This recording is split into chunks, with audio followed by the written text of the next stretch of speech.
Hello everyone, it's David here, and today we'll be reviewing The Escapists, a prison escape slash stealth and strategy game created by Moldy2 Studios and published by Team 17 Digital.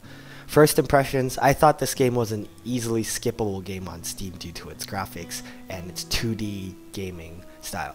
But every gamer knows that graphics do not count when it comes to the actual fun of the game, so I decided to give this game a shot. The entire gameplay, not including the tutorial, you can choose a character you will control. Characters are somewhat customizable as of appearance, and all character names can be changed. When you first start out, you are thrown into prison with minimal advice. You then have to get accustomed to normal prison life. There are 2 roll calls during the day: breakfast, lunch, dinner, 2 free periods, an exercise and shower period, and a working period.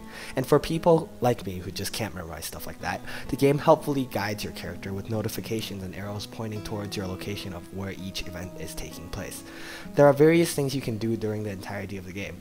You can work out to increase strength and speed, as well as read books or surf the internet to increase intelligence. Speed and strength are pretty straightforward, and intelligence can be used to get better jobs, crafting, which are pertinent to the game. First, jobs. Jobs can get you access to a variety of different equipment. For example, laundry jobs can get you access to the police uniforms.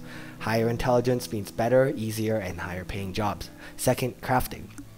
Crafting is a huge part of the game. Crafting allows you to create useful things out of nothing, like a weapon out of a piece of soap and a sock mace. Recipes can be bought from other prisoners by right-clicking them and going to the Sell tab. Throughout the entire game, you can also interact with prisoners and do favors that they ask you to do in exchange for sums of money.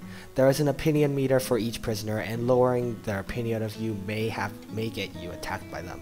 The entire point of this game is simply to escape using any means possible. This game has a somewhat limited number of things you can do to escape, but keep in mind that this game is not fully finished yet, so some features may have not been implemented.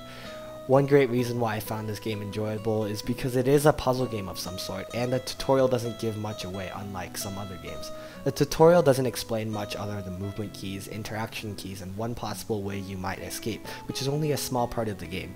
I feel like people who created this did a great job on this, because this game is aimed to be almost a prison RPG, and I'm guessing that when you're actually thrown into prison, you don't really know how things work.